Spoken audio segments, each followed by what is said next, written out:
What if I told you the Grinch isn't just a green creature who hates Christmas? What if I told you there's a deeper reason behind the sneer, the cave, and the stolen presents? Because behind the fuzzy fur, the grumpy voice, and that famous glare lies one of the most unexpectedly emotional origin stories in holiday history. Everyone knows the Grinch. He lives on a mountain. He hates the Who's. And he tries to ruin Christmas. But why? What made him like this? Was he born angry, or was he made that way? And what does it really mean when his heart grows 3 sizes? In this video, we're diving deep into the story of the Grinch. Not just the cartoon, not just the movies, but the heart of the legend itself. We'll trace his past, unpack his psychology, and explore how a single moment of kindness changed everything. Because the Grinch isn't just a villain, he's a mirror of loneliness, of rejection, of what it means to shut the world out before it lets you in. By the end of this video, you might not just understand the Grinch, you might relate to him. And who knows, maybe, just maybe, your heart will grow a little too. The Grinch lives alone, high above Whoville, in a cold, echoing cave on Mount Crumpit. He watches the world from a distance. He hears the carols, he sees the lights, but he doesn't join in. He never does. From the outside, he's a villain, green, grumpy, and mean. The guy who stole Christmas. But that's not the whole story. The Grinch is a character built on contrast. He's clever but cruel. He's sarcastic but surprisingly emotional. And while he mocks the Who's for their joy, part of him desperately wants to understand it. He's not evil, he's hurt. In the original 1957 book by Dr. Seuss, the Grinch is introduced with just one defining trait. He hates Christmas. No one knows why, but we're told his heart is 2 sizes too small. That's more than a funny line. It's a diagnosis. The Grinch is emotionally closed off. He's withdrawn, detached. And like so many real people, he builds walls. Not because he's strong, but because he's afraid of being seen. Over the years, versions of the Grinch have evolved. The animated classic made him iconic. The Jim Carrey film gave him a tragic childhood. And the 2018 version gave him empathy and depth. Each one adds new layers to the same question. Who is the Grinch, really? He's not just a Christmas hater, he's the voice of everyone who's ever felt like they didn't belong. The ones who watched others celebrate while they stood on the outside. The Grinch isn't just a character, he's a warning that if we ignore the lonely, the misfits, the forgotten, eventually they might stop caring too. And when that happens, joy isn't stolen, it disappears.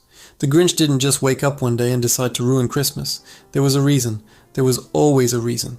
In some versions, it's left a mystery, but in others, like the 2000 Jim Carrey film, we see something more personal, more painful. He wasn't always alone. He wasn't always angry. As a child, the Grinch lived among the Who's, but he looked different, spoke differently, acted differently, and kids noticed things like that. He tried to fit in. He even tried to celebrate. But the moment he let his guard down, he was mocked, humiliated, rejected. That's when something changed. In one scene, we see young Grinch making a Christmas gift with his tiny green hands, excited to give it to someone he liked. But when he showed up to school, dressed up, hopeful, vulnerable, the others laughed at him, and he snapped, he ran, he climbed the mountain, and he never came back. From that moment on, Christmas wasn't joy, it was pain. A reminder of the day he stopped trusting people. The day he decided it was safer to be bitter than to be broken again. And so every year, as the lights came on in Whoville, the darkness inside him grew louder. He wasn't hating Christmas. He was hating the way it made him feel. Left out, unwanted, invisible. The noise, the songs, the cheer. It wasn't just annoying. It was a parade of everything he thought he couldn't have. But here's the twist. Even as he tried to destroy it, part of him was still watching, still listening, still wondering what it might be like to belong again. That's the tragedy of the Grinch. He didn't hate Christmas because he was evil. He hated it because it reminded him of the day he stopped believing he mattered. And deep down, he wanted someone to prove him wrong. Every story has a turning point. For the Grinch, it wasn't loud, it wasn't dramatic, it was small. It was a moment. One act of kindness. Her name was Cindy Lou Who, a child, tiny, trusting, and without fear. While the entire town saw the Grinch as a monster, she looked at him and saw a person. She didn't run. She didn't mock. She simply asked a question.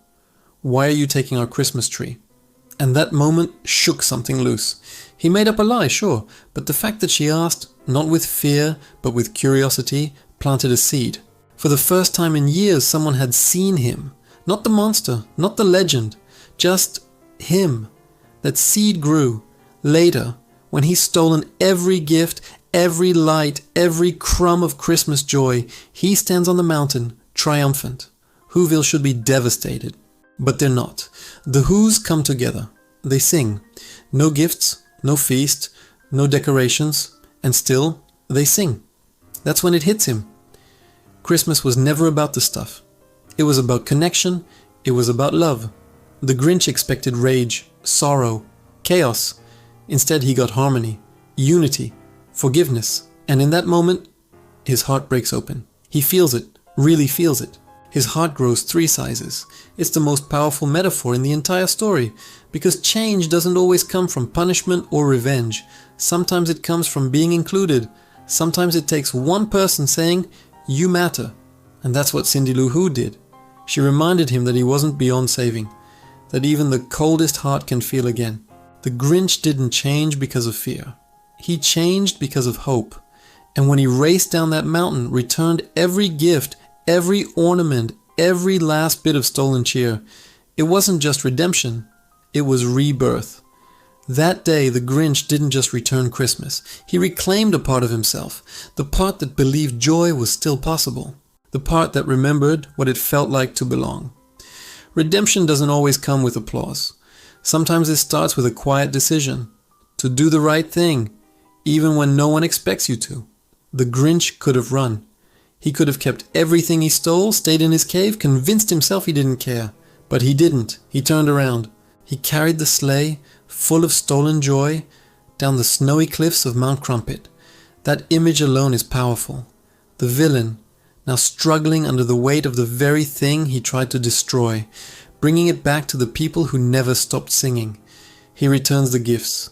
He apologizes without saying a word. And most importantly, he joins them. He sits down at the table, surrounded by the Who's, the very ones he resented, and they welcome him. No questions, no conditions. That's what real redemption looks like. Not just being forgiven, but being included. The Grinch doesn't have to earn their trust. He just has to show up. Be present. Be willing to change. And in doing so, he discovers something he never expected. He likes being part of something. He likes belonging. That moment at the feast when he carves the roast beast, it's not just the end of the story, it's the beginning of a new one. Because redemption isn't about fixing the past, it's about choosing who you'll be next. And the Grinch chose love. The Grinch isn't just a holiday character, he's a cultural symbol. Every December we see his face on mugs, sweaters, memes, but beneath the green fur and sarcastic grin, there's a message that hits deeper than most realize. Because the Grinch isn't just about stealing Christmas. He's about what happens when we let bitterness replace connection. He's about loneliness, about grief, about the quiet pain of being forgotten during the most joyful time of year. And that's why the story lasts. Year after year, generation after generation, we come back to it. Not just because it's funny, not just because it rhymes, but because it means something. It reminds us that people aren't always what they seem. That sometimes the coldest ones are just the ones who've been alone the longest. The Grinch's story isn't about defeating a villain, it's about healing one. It teaches that kindness doesn't need to be loud to be powerful. It shows that even one voice, one small hand reaching out, can change the course of someone's life. In a season obsessed with gifts and glitter, the Grinch strips it all down to something simple. Connection matters, love matters, and sometimes the ones who seem the least lovable need it the most. That's why we keep watching, that's why we keep sharing. Because in a world that can feel cold, this story reminds us that warmth is still possible. Not from decorations, not from presents, but from people. So, what did we learn from the Grinch? That even the most unlikely people can change. That pain doesn't make you evil, it makes you human. And that joy is contagious. The Grinch began as an outsider, bitter, angry, alone. But through one act of kindness, one moment of vulnerability, he was reminded of something simple, but powerful. He mattered, and in the end, that changed everything. That's the true magic of this story. Not the snow, not the presents, not the roast beast. It's the idea that no matter how far someone's heart has shrunk, it can grow again. That love can reach even the coldest mountaintop. And maybe, just maybe, it can reach you too. If you enjoyed this breakdown, don't forget to like the video, subscribe to the channel, and leave a comment with your favorite Grinch moment. And remember, sometimes the greatest gift you can give is simply showing someone they're not alone. Thanks for watching, and happy holidays.